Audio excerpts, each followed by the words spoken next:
said, I was 16, and it happened in the month of July, because we was haying, and every night I'd go to bed at 9 o'clock because I Mhm. had to be up at 6 o'clock in the morning by 6:30 milking.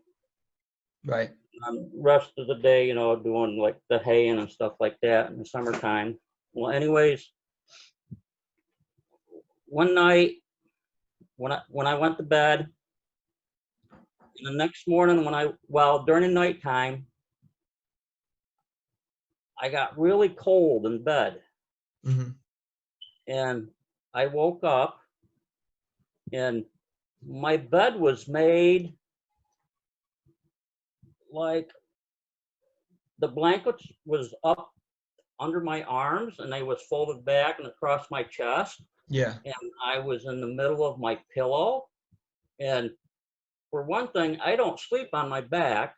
I sleep on either my left side or my right side. Mhm. But anyways, like I said, I was freezing cold, and I couldn't figure out how my bed got made this way. Right. I mean, there was no way. I mean, I couldn't have gotten in bed and done that. I mean, I would have Yeah. had it messed up within 30 seconds. Yeah, definitely. So I sat up, and like I said, I was freezing, and I felt my t-shirt, and it was soaked. I put my hands on my chest, and I pushed it, and I could actually see the liquid come on my hands. So I got Wow. out of bed and took my shirt off, and I threw it on the floor, and I put a dry t-shirt on, and went back to bed because it was like I was so tired. It was like I've been up for 24 hours.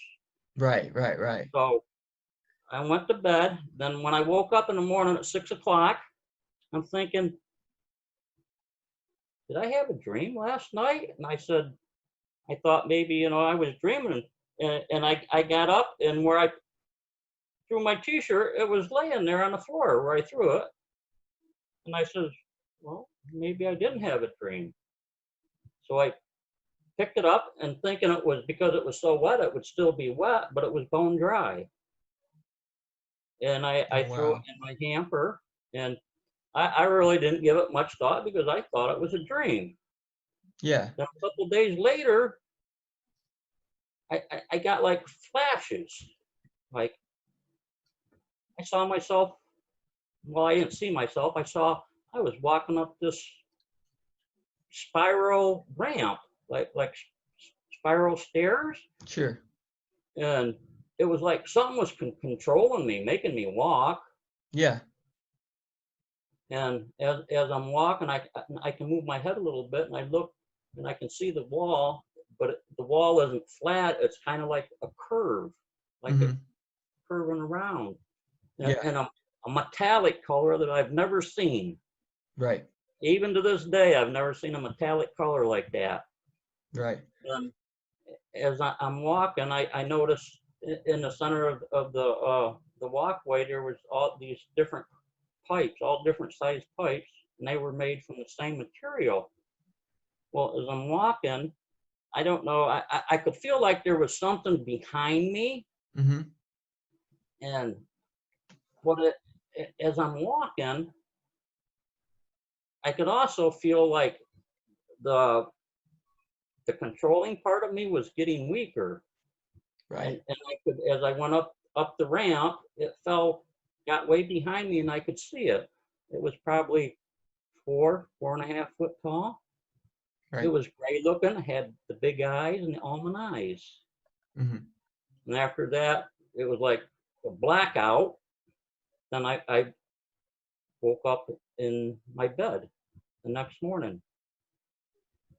Then like I said, I didn't give much thought about it. I thought I just had some kind of a dream. Sure, definitely. Well, so I would say maybe a week later, sort of like the same thing happened, except for I can remember like, well, the same. I woke up in bed, my t-shirt was wet, my bed was made like that. And Mhm. then I was really thinking, what is going on? Yeah.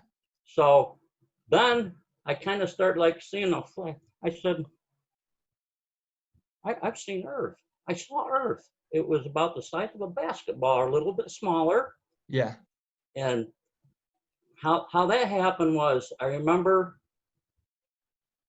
I opened my eyes, and I was standing up, and I could feel something behind me. It was almost like it was a part of me.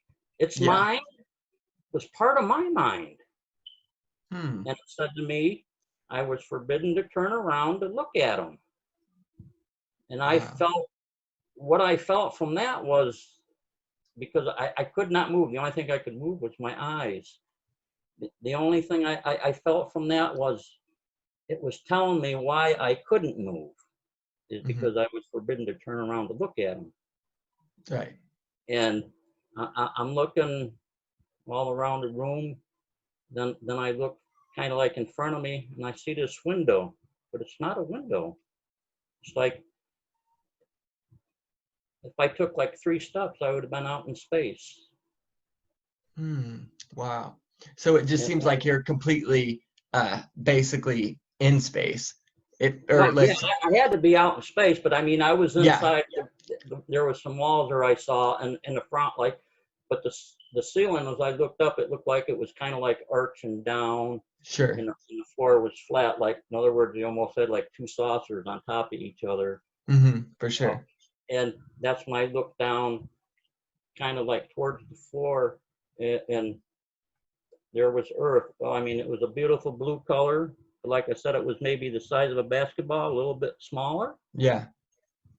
And it was, the outside was, I mean, pitch black, dark as dark could be. Right. Then it was lights out. Then like I said, I woke up just like the first time. My t-shirt Hmm. was soaking wet. My bed was made that way. Hmm. And I threw my shirt in a special spot on the floor, so when I got out the board, and I wouldn't think it was dreaming, because the same, like, a repeat of just the first thing. I was Yeah. so tired, I just had to go back to bed. And when I got up at 6 o'clock, sure enough, the shirt was where I had put it. Yeah. Then Sure. then I thought, then I was thinking, man, something, I'm crazy now. I'm not telling nobody this, because I think I really went over the deep end. Of course. Yeah. So Definitely. maybe a week and a half again, the same thing happened. But this time, I remember I was on a table, Hmm. and there was, I believe there was 4 short grays. I'm not sure. It could have Right. been only 3. Because on the Right. table above me was a bright light, like he was on an operating table, the bright Hmm. light above you. And one was holding on my left side, my right arm down. It had its hands on my shoulder, and my elbow holding it down to the table, in the same way on the right. And I'm thinking, well, what are they going to do to me? And Sure. I looked, the one to the left, I looked right in its face. I mean, I was only like 10 inches away from its face, from his Wow. face to my face. Wow. Then I remember this it had to be a tall gray, because I mean, maybe 6.5, 7 foot tall. Hmm. And it put its left hand on my chest, right by my sternum, and its fingers was almost up to my throat. Hmm. 3, and it only had 3 fingers, and so didn't the other ones. They all had 3 fingers and a thumb, Okay. like a bird's foot, actually. Right. Then, Exactly. yeah, then it reached up with its right hand by the light it was above, and it pulled down this thing, and looked like a big syringe. I mean, maybe 3-4 inches around, and quite a long needle on it. And Hmm. it was coming closer. I saw the needle, it wasn't pointed, it was blunt. Then I thought to myself, oh, it's coming right for my eye. I said, it's going to hurt like hell. Yeah. Then as it got closer to me, it wasn't going towards my eye, just above my right eye, towards the bridge of my nose. And it touched me. When it touched my forehead, I mean, it was lights out, just like that. Now, I didn't remember that. It took me a long time to remember that part. Yeah.